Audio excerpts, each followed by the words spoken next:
예, 에클레시아입니다. 질문하겠습니다. 에클레시아가 뭐지요? 네? 에클레시아는 히라버 성경 신약 성경 언어인 그리스어의 교회라고 하는 뜻입니다. 한번 해볼까요? 에클레시아. 제가 에클레시아 하면 여러분은 교회 해주세요. 시작. 에클레시아. 교회. 에클레시아. 이 본문에는 세 개의 에클레시아가 나오는데 오늘 그거 가지고 말씀을 한번 보도록 하겠습니다. 통계청이 발표한 2017년도 우리나라 가구 현황의 수치는 총 1984만 가구인데 비율은 이렇습니다. 4인 가구 이상 350만 가구로 18%, 3인 가구는 410만으로 21%, 2인 가구는 490만으로 26%, 1인 가구는 520만으로 28%입니다. 1인 가구가 제일 많습니다. 혼자 사는 사람들이 제일 많아졌는데 앞으로 15년 내에 1인 가구가 전체 40%를 넘을 것이라고 합니다. 도시화로 인해 80년대부터 시족 공동체가 무너지더니 2000년대에는 가족 공동체까지 무너지기 시작했습니다. 사람끼리 함께 살아가는 인간 연대 자체가 없어져가고 있는 것입니다. 우리보다 먼저 고령사회로 진입한 일본은 현재 35%가 1인 가구입니다. 우리나라는 28%인데 거기는 35%입니다. 사회적인 문제가 쓸쓸하게 혼자 죽는 고독사의 문제가 심각합니다. 죽고 나서도 한참이나 부패가 진행되어서야 발견이 되고 심지어 백골이 되어 발견이 될 정도라고 합니다. 그리고 발견이 돼도 장례 치러줄 가족조차 없습니다. 이것은 일본의 문제가 아니라 현재 우리의 문제입니다. 그리고 더 심화될 것입니다. 한 사람이 이 땅에 태어나 사는 것은 고독을 짊어진 거라고 할 수 있습니다. 많은 사람들과 함께 어울려 살아도 고독한 것이 인생입니다. 그런데 사는 것도 고독하게 살다가 죽음까지도 쓸쓸하게 죽어야 하는 세상이 된 것입니다. 러시아의 문호 톨스토이는 이렇게 말했습니다. 이승에서 인간이 얻는 최고의 행복은 사람들과의 융합과 일치다. 인간이 이 세상에서 인간이 얻는 최고의 행복은 돈과 성공과 명예를 얻는 것에 있는 것이 아니라 최고의 행복은 사람들과의 융합과 뭐라고요? 일치다. 계속해서 톨스토이는 이렇게 말합니다. 삶이란 인간 관계 속에서 고뇌와 고통과 배신과 심지어 죽음까지 끝없이 이어지는데 이 모든 것을 받아들일 때 성장하게 되고 이렇게 성장할 때 지속적인 행복과 기쁨을 죽을 때까지 누리게 된다라고 말합니다. 다른 사람과 화합과 일치를 못 갖는 사람은 결코 최고의 행복을 누릴 수 없다라는 얘기지요. 인간은 사회적인 존재입니다. 결코 혼자 살 수도 없을 뿐만 아니라 혼자여서도 안 되는 것이 인간입니다. 혼자 살면서 자유를 누리는 것 같지만 실은 단절과 고독이라는 자기 감옥에 갇혀 있을 뿐입니다. 그리고 결국에는 거기서 못 나오면 그 사람은 고독사하는 것입니다. 인간의 참된 자유는 사람들과 더불어 지지고 볶아대며 살아가는 동안 정신적인 성숙을 이룰 때 비로소 맛보게 되어집니다. 바울 사도의 전한 복음에 의해 풍족한 생활의 위협을 느낀 사람들이 큰 소요를 일으켰습니다. 시위는 폭력적으로 변하며 대규모 폭동으로 이어질 기세였습니다. 바로 이러한 데 주도면입니다. 지난 시간에 살펴보았듯이 에베소의 로마인 서기장이 야외 연극장에 나타나 소요를 간단하게 진정시켰습니다. 우리는 무려 9번이나 이 본문을 설교해서 이 사건의 내용을 심도 있게 생각하고 있습니다. 그리고 은혜를 나누었습니다. 오늘은 마지막 시간으로 본문에서 주목해야 할 단어 하나를 찾았는데 그것이 39절에 나오는 민회입니다. 민회.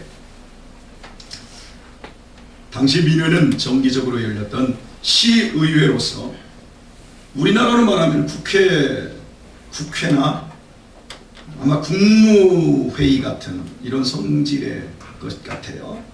도시 내에서 일어나는, 국가 내에서 일어나는 재반 문제를 다루는 최고 기관이자 회의체였습니다.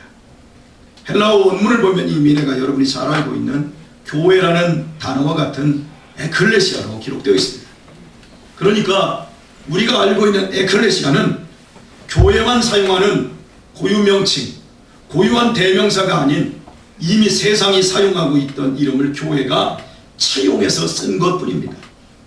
그래서 에클레시아는 그 정체성 속에서 이게 교회인지 이게 민회인지 이런 것들로 구별을 해야 되는데, 민회만 에클레시아를 쓴 것이 아니라 동창회, 지역 모임, 친목회, 심지어 구치소에 수감된 사람들의 모임까지 다양한 공동체를 에클레시아라고 썼습니다.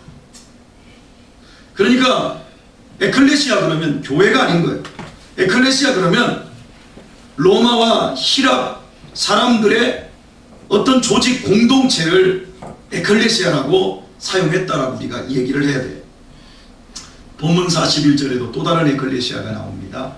이에 그 모임을 흩어지게 아니라 이 증언 중에 그 모임 역시 성경 원문을 보면 헬라어로 에클레시아로 표기되어 있습니다. 왜 그곳에서 그렇게 하고 있는지, 이 에클레시아는 은세공장이들과 그들을 쫓아가 야외 연극장에서 소리를 질러대면서도 자신들이 왜 그렇게 하고 있는지 영문을 알지 못했던 에베소의 미련한 군중들을 모두 포함한 에클레시아였습니다. 그리고 본문 속에는 또 문자적으로는 드러나 있지 않지만 또 하나의 에클레시아가 숨겨져 있습니다. 단 2명에 불과하지만 방금 언급한 두 개의 에클레시아는 미련한 군중 그리고 민회라는 에클레시아, 이 두 개의 에클레시아와는 구별된 또 하나의 에클레시아가 나옵니다. 그 에클레시아는 야외 연극장으로 아무런 죄도 없이 끌려가 수모를 당하고 있는 바울의 동역자인 가이오와 아리스도아고의 에클레시아입니다. 즉 예수 그리스도를 믿는 믿음으로 말미암아 에클레시아가 된 교회 공동체 일원인 가이오와 아리스도아고, 이 두 사람도 분명히 에클레시아입니다. 이 에클레시아는 절대다수인 에클레시아의 포갑에 지금 둘러싸여 있습니다. 이렇게 오늘의 본문에는 3개의 에클레시아가 등장하는데 이 단어의 원 의미는 이렇습니다. 에클레시아는 하나의 단어가 아니라 밖으로를 뜻하는 전체사 에크와 부르다는 의미의 동사 칼레오가 합성된 단어로 에클레시아입니다. 뜻은 이렇습니다. 밖으로 부름받은 사람이라는 뜻입니다. 이런 본뜻의 관점으로 앞에서 언급한 에클레시아에 대해 살펴보겠습니다. 첫 번째는 민회로 번역되어 있는 에클레시아입니다. 고대 그리스의 도시국가를 본받은 로마 제국 역시 에클레시아가 있었습니다. 오늘날 입법, 사법, 행정을 합쳐놓은 절대적 권력의 회의체였는데 이들은 국민의 투표로서 구성되었습니다. 즉 사람들이 대표 사람을 불러낸 것입니다. 이렇게 구성된 에클레시아는 국가적인 문제나 사건의 정당성 혹은 시시비비를 가렸습니다. 그들은 국가와 국민을 위해 일했습니다. 하지만 그것이 언제나 나라와 국민을 위하는 대로만 가지는 않았습니다. 또한 국가적 연한의 시시비비를 가려준다고 해서 민회로서의 에클레시아가 정의롭거나 도덕적인 거나 완벽한 것만은 아니었습니다. 여러분이 잘 아시다시피 소크라테스가 인류의 성인으로 떠받들어지는 매우 훌륭한 인물입니다. 자, 옆 사람하고 하나 말할까요? 너 자신을 알라. 네, 이게 소크라테스가 한 말이에요. 이게 무슨 의미냐면 나는 내가 정말 무식하다는 걸 알지만 니네는 니네 자신이 무식한 것도 모르고서나 유식을 떨고 있다, 이 얘기예요. 아시겠어요? 네. 주전 399년 어느 날 아테네의 아레오바구에 500명으로 구성된 민회, 즉 에클레시아가 부름을 받았습니다. 이유는 아테네 젊은이들을 타락시키고 신을 믿지 않게 한다라는 죄목으로 3명에게 고발당한 소크라테스를 신문하기 위해서입니다. 아테네는 펠레폰네소스 전쟁에서 결국 스파르타에 지면서 쇠락의 길을 걷기 시작했고, 전쟁에서 승리한 이 스파르타는 아테네의 친스파르타 세력으로 꾸려진 반민주적인 30인 집권 체제를 세웠습니다. 이렇게 스파르타를 등에 업고 권력을 쥔 이들은 소크라테스를 불러 젊은이들과 대화하지 말라고 명령했습니다. 이유가 무엇이겠습니까? 현자인 소크라테스에 의해 자신들의 우민함과 시꺼먼 숭례가 다 폭로될 것이기 때문입니다. 하지만 소크라테스는 그 협박에 굴하지 않습니다. 계속해서 젊은이들을 만나서 젊은이들을 일깨웁니다. 그는 양심에서 나오는 이 다이모니아라고 하는 양심의 신, 이 양심에서 나오는 윤리를 실천하는 사람이었기 때문입니다. 참된 정의와 진리를 추구하는 자세를 널리 퍼뜨리는 그의 태도는 권력자들에게 점점 큰 위협이 되었습니다. 그리하여 고발되었지만, 그러나 소크라테스는 법정에서도 쩔쩔매는 모습을 보이거나 눈물로 애원하지 않았습니다. 오히려 자신을 죽이려고 신문하려고 자기를 지금 신문하는데, 소크라테스는 자신의 무죄를 당당하게 주장하며 심지어 내가 국가에 기여한 공로가 크니 영빈관에서 평생 식사를 제공받아야 한다고 주장을 했습니다. 불의에 굽힘없이 죽음도 두려워하지 않고 참된 지혜와 진리의 삶을 추구하는 소크라테스를 민회는 280대 220으로 유죄를 선고하고 두 번째 투표에서 독살령을 가결하였습니다. 그리하여 인류 최초의 윤리 선생으로 떠받드는 소크라테스는 바로 그 에클레시아에 의해 독배를 마시고 숨을 거둡니다. 이것이 사람이 사람을 불러 시시비비를 가려내는 민회, 국회, 시의회, 수많은 에클레시아의 한계라 할 수 있습니다. 공정하게 시시비비를 가려 살려내야 할 사람을 오히려 소크라테스처럼 죽인 일이 어디 이 하나뿐이겠습니까?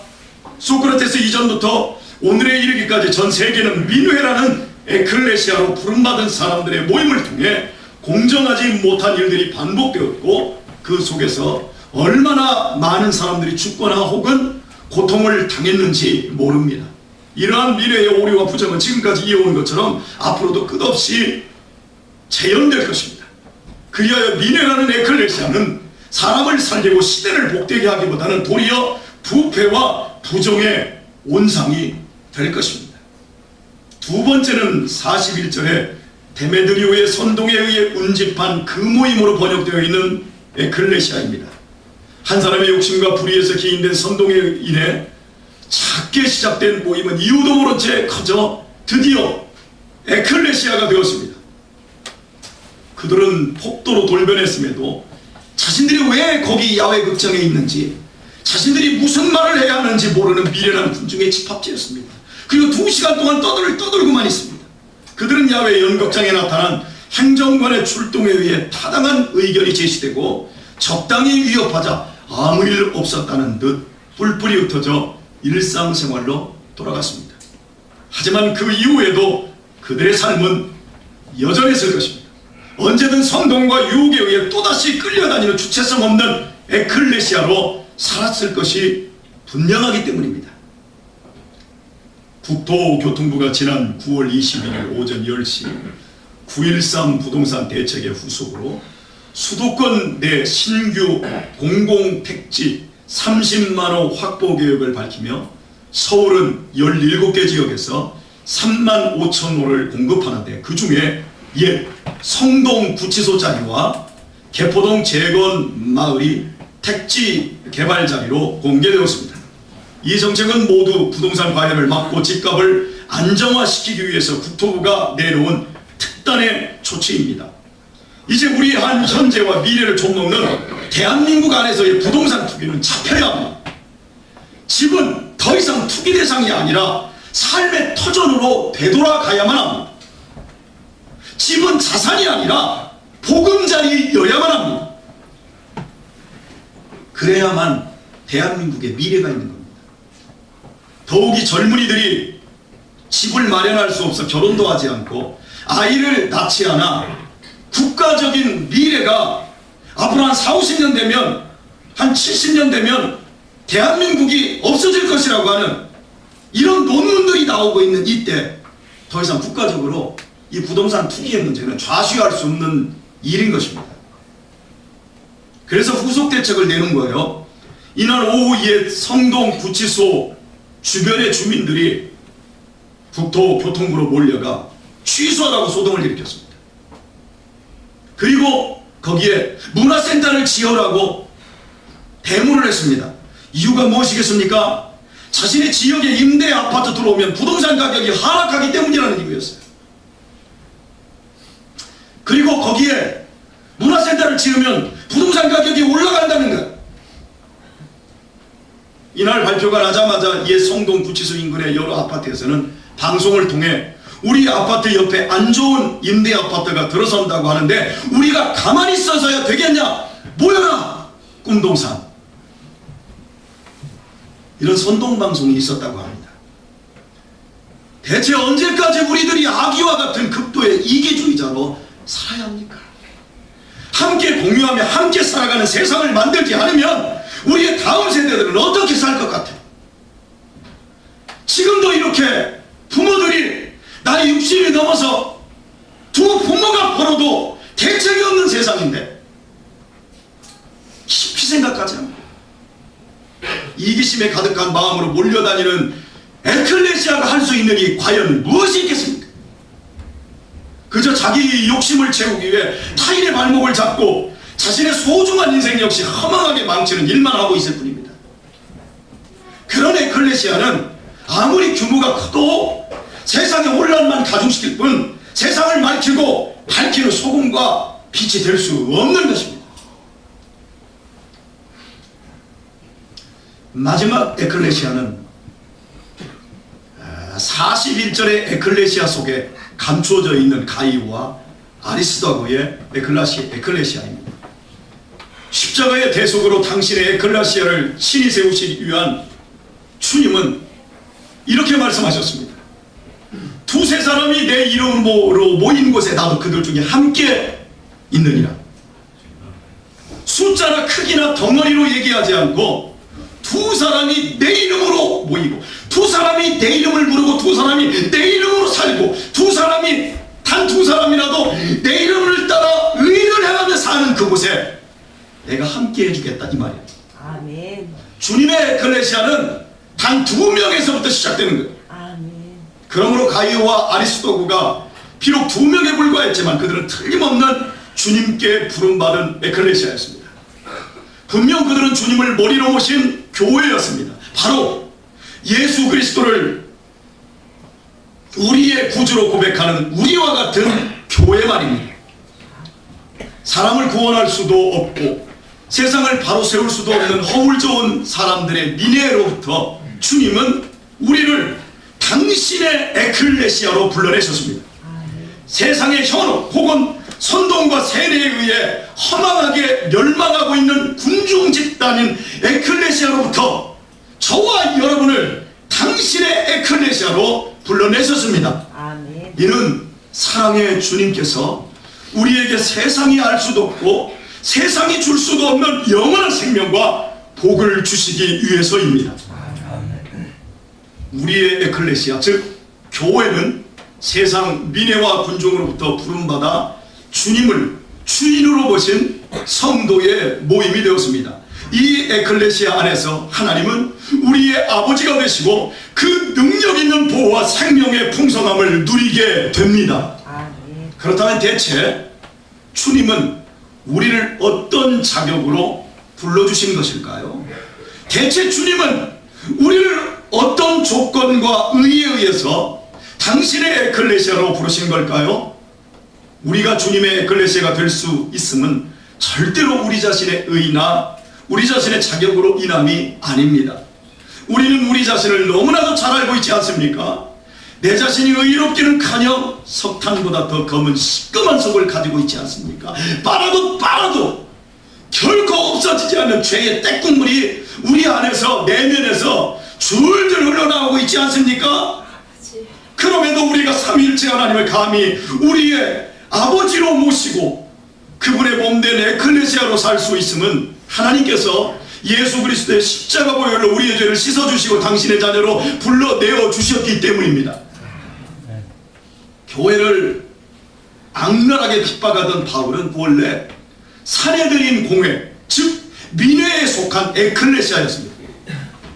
그가 예수님을 구주로 믿는 스데반을 때려 죽일 때 그 군중, 그 미련한 군중 에클레시아의 일원으로 옷을 맡고 있었던 인물이었습니다. 바울은 이렇게 세상 에클레시아에 속하여 철저히 그 역할을 감당하느라 교회를 짓밟던 죄인 중의 괴수였습니다. 자격은커녕 주님의 칼날에 죽어 마땅했습니다. 그러나 주님은 사랑으로서 바울을 당신의 에클레시아로 불러내셨습니다.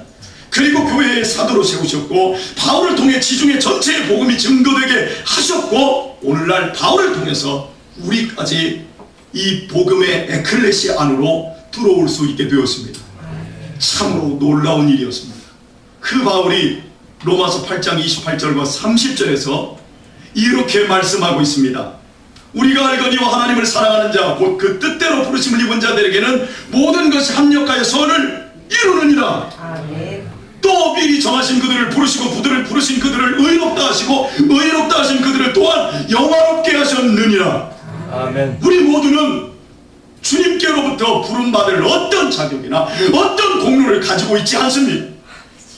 그럼에도 부르셔서 당신의 십자가 보혈로 우리의 죄를 씻어주사 우리를 의롭게 하셨습니다. 뿐이겠습니까? 우리를 영화롭게 하셨습니다. 하나님의 자녀된 신분을 주시고 우리에게 당신의 영생을 주셨습니다. 거룩하신 하나님께서 인간의 죄를 따지신다면 대체 하나님 앞에서 어느 인간인들 살아남을 수 있겠습니까? 그러나 인간의 죄값을 대신 치르시기 위해 십자가의 제물로 돌아가신 예수님께서 당신의 피로 우리의 모든 죄를 눈처럼 양털처럼 깨끗하게 씻어주셨습니다.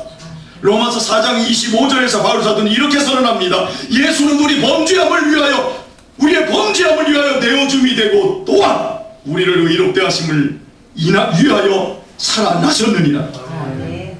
바울은 당신을 불러주신 주님의 이 모든 은혜를 깨닫고 먼저 누렸기에 우리에게 자신있게 말하고 있는 거예요. 예수는 우리 범죄함을 위하여 내어줌이 되었고 또한 우리를 의롭다 하심을 위하여 살아나셨느니라. 이게 믿어져야 예수 믿는 사람인 거예요. 교회 다니면 나중에 하나님이 그냥 구원을 붙여주실란가도 몰라.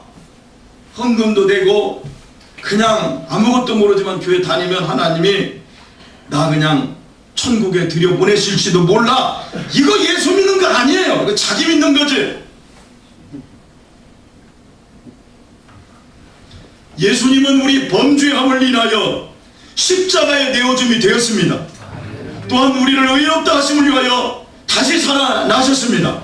아멘. 이제 하나님께서는 우리가 과거에 어떤 인간이었든 주님의 에클레시아가 된 이상 결코 우리를 정죄하시지 않습니다. 죄는 우리와 상관이 없습니다. 죄는 지어도 우리와 상관이 없어요. 지으라는 얘기가 아니에요. 우리의 죄는 이미 예수님께서 다 감당하셨어요. 과거의 죄, 지금의 죄만 감당하신 게 아니라 우리의 미래의 모든 죄까지 다 감당하신 거예요. 안 믿겨지지요? 나도 안 믿겨져요. 그런데 예수님이 살아나셨잖아요. 내 죄 미래까지 감당이 안 됐으면 예수님은 안 살아났을 거예요. 그런데 예수님은 살아나셨어요. 할렐루야. 여러분, 이곳 교회는, 우리의 모임은 주님이 머리 대신 불가침 신성이 유지되는 구역이 되었기에 영원한 죽음이 우리의 영혼을 해할 수 없습니다. 우리에게 심판이 없어요. 죽어서 심판받으면 예수님이 이미 심판 다 받으셨어요. 주님께서 이미 다 당하셨어요. 주님께서 나의 죄를 전부 십자가로 옮겨가셨고 내 죄를 다 갚으셨어요. 성가대가 아멘이 하나도 안 돼요. 이거 못 들어갔어요. 여기 이 복된 복음을 여러분이 믿으시기를 축복합니다. 아멘. 우리가 예수를 구주로 믿는 믿음을 통해 하나님은 우리를 의롭다고 이미 선언해 주셨어요. 이것이 거짓이라면 주님은 절대 부활하지 않았어요. 그래서 성경은 오직 의인은 믿음으로 말미암아 살리라. 아멘. 주님께서 우리를 불러주신 것은 우리의 시시비비를 따져, 지연아 똑바로 안 하면 맞는다. 야 내은아 청년회 때도 그렇게 살면 혼난다. 이러면서 우리를 벌주시고 시시비비를 따져서 죄책감의 올무에 가둬주시기 위함이 아니에요. 우리를 십자가 보혈로 죽음과 죄와 죄책감의 올무에서 해방시키시고 우리의 미래의 불안과 떨림에 대해서 우리에게 드디어 평강과 우리에게 자유를 주시기 위함입니다. 아멘. 걱정도 하지 마세요. 할렐루야. 아멘. 이제 우리는 예수님 안에서 죽었고 예수님과 함께 살아서 하나님과 화목한 자가 되어 영생을 얻은 자 되었습니다. 아멘. 하나님 아버지 앞에서 우리의 유일한 죄는 이 복음을 믿지 않는 것뿐이에요. 이것만 죄가 되는 거예요. 바꾸어 말해볼까요? 하나님 앞에서 유일한 우리의 의의는 이 복음을 믿는 것뿐이에요. 아멘. 그런데 우리는 우리의 생각과 우리의 감정과 우리의 상태를 믿어요. 우리 아들 녀석 셋 있잖아요. 한 놈은 우리 아버지처럼 좋은 사람이 없어. 그런데 한 놈은 우리 아버지처럼 무서운 아버지가 없어. 누구의 문제예요? 지 문제예요. 이미 제가 우리 아들 셋을 똑같이 키워요. 제가 책임지고 있다니까요. 그런데 한 놈은 우리 아버지처럼 좋은 분 없어. 한 놈은 우리 아버지처럼 무서운 분은 없어. 그러면 평생 무서운 놈은 무서운 거고 좋은 놈은 맨날 좋은 거 먹어요. 특히 우리 유아 그러잖아요. 우리 유아가 말을 제일 잘 들어요. 어쩌면 잘 들어요. 아시죠? 그런데 먹을 것도 제일 많이 먹어요. 제일 못하는 게 머리 제일 밑으로 맨날 뭔 냄새야? 아버지 주머니에 뭐 있는 것 같은데 다 뒤져먹어요. 믿음이 그렇게 좋아요. 여러분들도 믿음이 좋아지시기를 축복합니다. 아멘. 하나님 아버지 앞에서 우리의 유일한 죄는 이 복음을 믿지 않는 것뿐이에요. 이것이 세상 속에 우리가 있지만 세상과 구별되는 에클레시아예요. 이게 바울은 로마서 8장에서 강력하게 선포합니다. 누가 우리를 그리스도의 사랑에서 끊으리요? 환난이나 공고나 핍박이나 기근이나 적신이나 위험이나 칼이요. 기록된 바 우리가 종일 주를 위하여 죽임을 당하게 되며 도살할 양과 같이 여김을 받아나이다 함과 같으니라. 비참한 거예요. 세상의 에클레시아에 비하면 우리의 삶이 너무 비참한 거예요. 그러나 이 모든 일에 우리를 사랑하시는 이로 말미암아 우리가 넉넉하게 이기느니라. 아멘. 할렐루야. 아멘. 우리가 예수 그리스도의 에클레시아가 된 이상 어떤 죄도 구원을 취소시킬 수 없어요. 우리는 살았고 우리의 영혼은 안전합니다. 주님께서 세우시고 우리를 불러주신 에클레시아는 내 삶을 지키며 나를 변화시키며 우리를 가면 갈수록 복되게 합니다. 예수 그리스도의 주인 되신 에클레시아는 영원하고 무궁할 것이며 우리 역시 그 안에서 영원하고 무궁할 것입니다. 우리는 매주일 주님의 부르심 속에 에클레시아로 모여 이 복을 확인하며 주님께 찬양과 영광을 돌리는 것입니다. 아멘. 지난 금요일에 제가 교회를 하루 쉬었습니다. 이번에 입양가족 6가족을 제가 데리고 충청남도 강경에서부터 이제 웅포까지 한 13km 되는 그 길을 좀 걷고 저녁에 그 6가족 아버지와 그 아들 이 사람들과 함께 텐트를 치고 웅포 캠핑장에서 저녁에 바베큐하고 함께 아이들은 아이들대로 놀고 이제 부모들은 함께 이제 교육하는 이런 시간들이 있었어요. 저녁에 다 모임이 끝나고 한 9시 반쯤에 이제 설거지할 거리를 가지고 이제 그 캠핑장에 오면 설거지하는 뒤에 코너가 있거든요. 그래서 설거지를 딱 하고 딱 설거지를 하는데 앞에 왜 나 아는 사람이야? 무슨 본 사람 같은데 가만히 보니까 내 고등학교 동창이요. 그 친구도 나를 쓱쓱 보더라고요. 그러다가 가만히 생각해 보니까 그 정육점집 아들이야. 그래서 아무개 하고 사람 막 인사 뭐 이래가지고 이제 몇 년 만에 만난 거예요. 어쨌든 한 30년 만에 만나고 그래서 반가웠는데 그 친구는 잘 먹었어요. 이렇게 살도 부하게 찌고 우리 때 어린 시절에 살찐 애들이 거의 없었잖아요. 예, 잘 먹었고 그리고 공부도 잘해서 단장도 하고 학생회 임원도 하고 제법 선생님들한테 사랑받던 애였어요. 저는 사랑도 못 받았고 좀 말썽만 부려서 마귀에게 사랑을 많이 받았던 이제 그런 스타일이었는데 어쨌든 거기서 딱 만났어요. 그래가지고 야 반갑다. 그래서 어쩐 일로 여기 왔냐 이렇게 얘기해가지고 뭐 내가 이렇게 해서 이렇게 목회하다가 너 목회한다는 얘기 들었다고 이렇게 하다가 애들 입양을 하고 뭐 이렇게 해서 이렇게 왔다 해가지고 이제 얘기를 하는데 너는 그랬더니 나는 혼자 왔다 그러더라고요. 아니 거기를 왜 혼자 와? 지금 나이가 이제 50이 다 됐는데 그 추운데 왜 혼자 왔나? 그래서 이제 너 어디냐? 근데 텐트 쫙 있대. 그래서 알았어. 내가 이제 정리 다 하고서는 거기를 딱 갔어요. 갔더니 정말 혼자 왔더라고. 혼자 와가지고 혼자 고기 구멍 보면서 소주 갖다 놓고 혼자 소주를 먹고 있는 거야. 그래서 이제 얘기를 다 들어보니까 회사에서 명예퇴직하고 그리고 이사업한다고 돈 갖다가 다 써서 빚쟁이 되고 그리고 이혼하고 왜 살아야 되는지도 모르겠고 그래서 혼자 앉아서 꿀딱꿀딱 술 먹는데 거의 이제 알코올 중독자 수준으로 그렇게 고등학교 때는 공부도 잘하고 대학교도 괜찮고 세상 에클레시아에 속했었는데 가면 갈수록 인생이 그렇게 비참해지고 저는 예수님이라는 에클레시아 외에는 속한 게 없었거든요. 그런데 가면 갈수록 인생이 행복하고 걔가 나를 보면서 굉장히 부러워하고 나는 그 친구가 굉장히 불쌍해서 내가 나중에 야 너도 예수님 믿어야 된다. 이제 우리가 인생을 그래도 좀 살았지 않냐. 이제는 예수님께 속해서 예수님이 우리의 주인이시다. 그분 섬기면서 살아라. 그러면 네 가정도 회복될 것이고 네 잃어버린 것도 다 하나님이 찾아주실 거야. 아멘 해야 되는데 간파예요.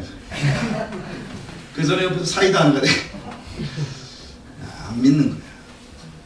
하나님께서 특별히 이제 그런 것들을 제게 보여주시고 제 동창들 중에서 잘된 친구들, 멋있게 사는 친구들도 있지만 왜 하필이면 거기서 그 친구를 보게 해주셨을까요? 오늘 이 에클레시아 설교를 좀 도와주시라고 하나님께서 붙여주셨다고 생각이 들더라고요. 여러분 우리의 에클레시아는 살면 살수록 소망과 은혜가 충만할 줄 믿습니다. 아멘. 본문에 두 사람으로 이루어진 작은 에클레시아인 가이오와 아리스다고 역시 그 군중들이 모두 흩어졌을 때 일상생활로 되돌아갔습니다. 하지만 주님의 교회로서 에클레시아인 그들은 흩어진 이후에도 도시의 민회와 군중으로서의 에클레시아와는 전혀 달랐습니다. 당신의 핏값으로 세우신 당신의 교회로 부르신 주님은 역시 일상으로도 우리 모두를 불러주셨기 때문입니다. 안식일의 주인이 예수님인 것처럼 가이오와 아리스도의 일상의 주인 역시 예수님이셨습니다. 그들은 사도 바울 그리고 에베소의 크리스천들과 함께 에베소의 에클레시아, 에베소의 교회를 이루고 있었습니다. 바로 그 에클레시아의 칠흑 같은 어두운 에베소 사회의 영원한 생명과 진리의 빛이 비추어졌습니다. 뿐만 아니라 바울 사도가 에베소를 떠나고 난 이후에도 그들은 여전히 에베소를 밝히는 에클레시아가 되었습니다. 우리는 이 시대의 역사 속에서 주님의 부르심으로 송단 장로교회라는 에클레시아를 구성하고 있습니다. 우리는 부르심에 따라 모이면 우리를 구원하시고 영생으로 불러주신 삼위일체 하나님께 감사하며 예배합니다. 이 예배를 통해 우리의 하나님 아버지께서는 우리에게 세상을 믿음으로 이겨낼 힘과 은혜를 부어주십니다. 아멘. 이 정해진 정기 모임이 끝나면 우리는 받은 은혜와 힘을 가지고 각자의 가정과 삶의 현장으로 흩어져 살게 됩니다. 우리가 일주일을 아니 평생을 살아야 할 현장에는 수많은 에클레시아가 있습니다. 권력을 쥐어진 삼부유차라는 에클레시아가 있고 그곳으로부터 날마다 정치, 사회, 경제적인 시시비비가 가려지며 끝없는 의문과 암투가 벌어지고 있습니다. 또한 회사, 동창회, 친목회, 동호회, 향후회, 전후회 등 소소한 에클레시아가 우리를 선동하며 유혹하고 세뇌하려고 하고 있습니다. 이런 에클레시아들이 우리에게 주고자 하는 것은 전혀 영적인 것과는 무관합니다.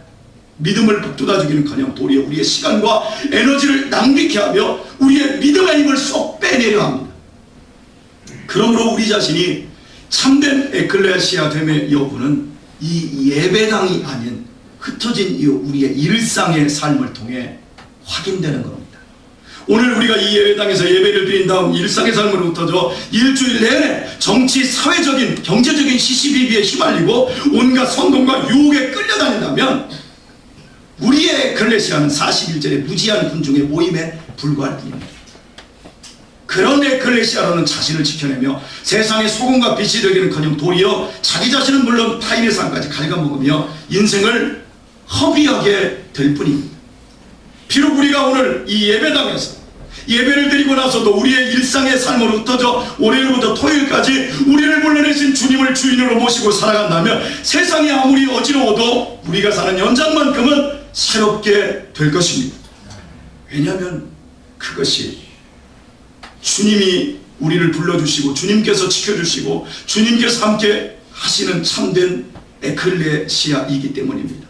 주님께서 우리를 매주일 예배당으로 부르시는 것은 우리를 이 안에 묶어두기 위해서만이 아니라 예배를 통해 우리에게 영적 에너지를 채워주시고 우리로 하여금 일주일 동안 곳곳에 흩어져 당신의 에클레시아로 신실하게 살게 하시기 위함입니다. 아멘.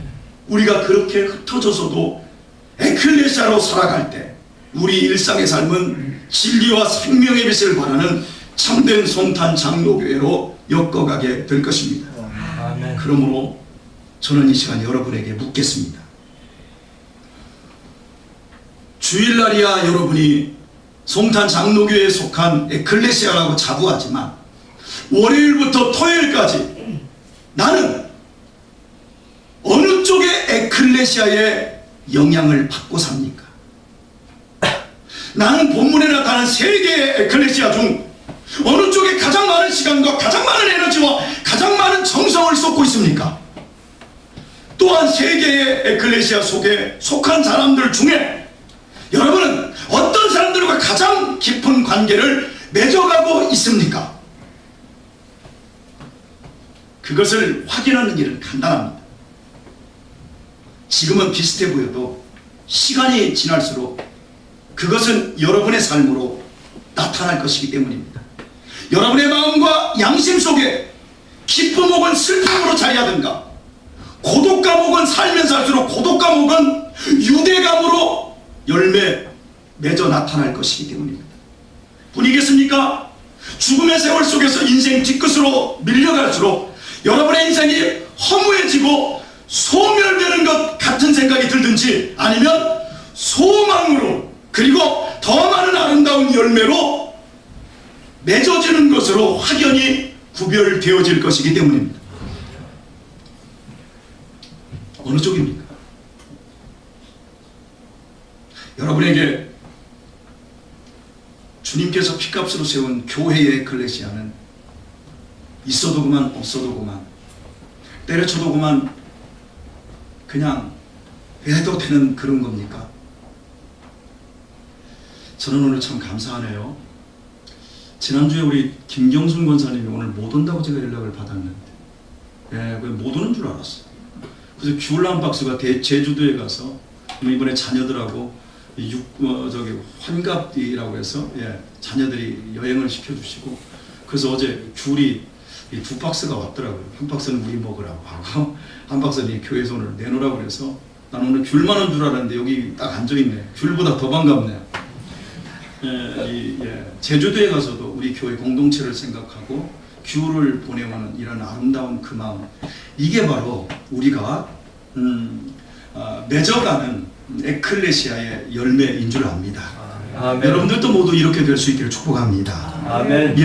말씀했습니다. 사랑하는 성단 교회 여러분, 우리는 우리들 자신을 잘 알지 않습니까? 우리는 모두 속이 석탄처럼 시꺼먼 한 교회를 이룬다는 것이 결코 쉬운 일이 아닌 사람들입니다. 여러분이 남편과 아내가 자녀들과 함께 사는 그 삶까지도 버거운데 어떻게 속이 시꺼먼 타인들이 교회 안에서 모여서 함께 사역을 하고 함께 예배를 드리는 것이 쉽겠습니까? 매우 힘들고 버겁고 짜증난 일이겠지만 그러나 인내하며 서로를 붙들어 주시고 서로를 용납하시고 서로를 사랑하시기를 바랍니다. 아멘. 이유는 이렇습니다. 그래야만 죽음으로 귀착될 인생에서 여러분의 내면을 고독감이 아닌 바른 유대감으로 채워갈 수 있기 때문입니다. 우리는 교회, 즉 에클레시아로 부름받았습니다.